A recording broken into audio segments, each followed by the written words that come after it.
என்னங்க, பன்னீர் பிரியரா நீங்க? ஹோட்டல் போனாலே பன்னீர் பட்டர் மசாலா இல்லாம சாப்பாடே இறங்காதா? அப்போ கொஞ்சம் நிமிர்ந்து உட்காருங்க. ஏன்னா இப்போ நான் சொல்ல போற விஷயம் நிஜமாவே ஒரு ஷாக்கிங் நியூஸ். நம்ம ஊர்ல விக்கிற பன்னீர்ல கிட்டத்தட்ட 83% போலியான பன்னீர் தானு FSSAI இந்திய உணவு பாதுகாப்பு மற்றும் தரக்கட்டுப்பாட்டு வாரியம் ஒரு அதிர வைக்கும் தகவலை சொல்லியிருக்காங்க. என்னது, நாமெல்லாம் இவ்ளோ நாளா சாப்பிட்டது பன்னீர் இல்லையான்னு கேக்குறீங்களா? அங்கதான் விஷயமே இருக்கு. நிஜமான பன்னீர் பால்ல இருந்து செய்யப்படணும். ஆனா லாபத்துக்காக சில கில்லாடிங்க அதுல மைதா மாவு, ஆரோரூட் பவுடர், ஏன் கற்பனை கூட பண்ணி பார்க்க முடியாத யூரியா வரைக்கும் கலந்து தயார் பண்றாங்களாம். இதெல்லாம் கேட்கும் போதே வயிறு கலங்குதுல. சரி, கடையில வாங்குற பன்னீர் ஒரிஜினலா இல்ல போலியான்னு நாம எப்படி கண்டுபிடிக்கிறது? அதுக்கு ஒரு சூப்பர் ஈஸி மெத்தட் இருக்கு.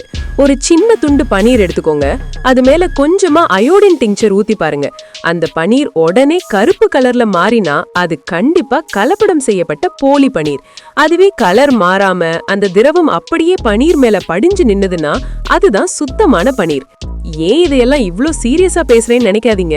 இந்த மாதிரி மைதாவும் கெமிக்கலும் கலந்த போலி பன்னீரை தொடர்ந்து சாப்பிட்டா நம்ம குடல் மற்றும் கிட்னிக்கே மிகப்பெரிய பாதிப்பை உண்டாக்கும்னு மருத்துவர்கள் எச்சரிக்கிறாங்க. சோ இனிமே பன்னீர் வாங்கும்போது பிராண்டட் ஐட்டமா இருந்தாலும் சரி, லோக்கல் கடையா இருந்தாலும் சரி, கொஞ்சம் ஜாக்கிரதையா இருங்க.